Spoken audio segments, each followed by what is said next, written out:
If your agent is pushing you to host an open house, there's a few things that you should know before you ever agree to doing that.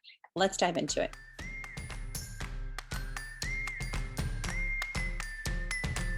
So, what is an open house? It's a scheduled time in which the home seller typically vacates the home and the public is allowed to come in and view the home, usually with just one real estate agent sitting in the house during this time period.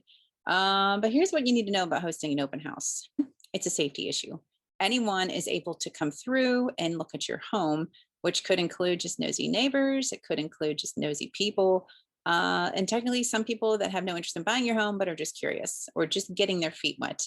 But what you should know is there's typically only one agent in the whole house during this open house. So if the agent is sitting in the kitchen, there is no one watching the people upstairs that are walking through your bedroom, looking in your closet, opening your drawers, which sounds really weird, but some people are just nosy and that happens. So, one, do you want people rummaging through your house that really have no interest in buying it and are just being nosy? Two, an open house is used more for agents to find new clients than it is to find you a buyer for your home sale. You heard that right. You clean your house, you find a place for your dogs, your cat, you put every animal away, take it with you, pack up your kid stuff, pack your kids with you, and leave your house for 4 hours so that an agent or a new agent house sitting for them can sit in the house and meet new buyers and try to get them as a client. So it's not really about finding you a buyer. It's using your house to bait in new buyers for them to become their new clients. So can we, like, as home sellers, get paid for that? Like, can you charge your agent a marketing fee for using your house as bait? Here's where it gets murky. In real estate, it's all about who brought the buyer or the procuring cause, so that you can get paid for bringing the buyer.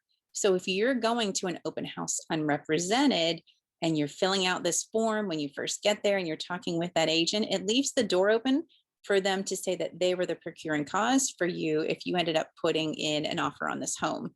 The other thing that can occur when you attend an open house without agent representation or having someone represent you is that you can be sucked into dual agency, in which the listing agent will say, hey, I'll represent you and the buyer to get this deal done. But remember, as we talked about last week with pocket listings, with dual agency, the brokerage and potentially the agent walk away with way more money.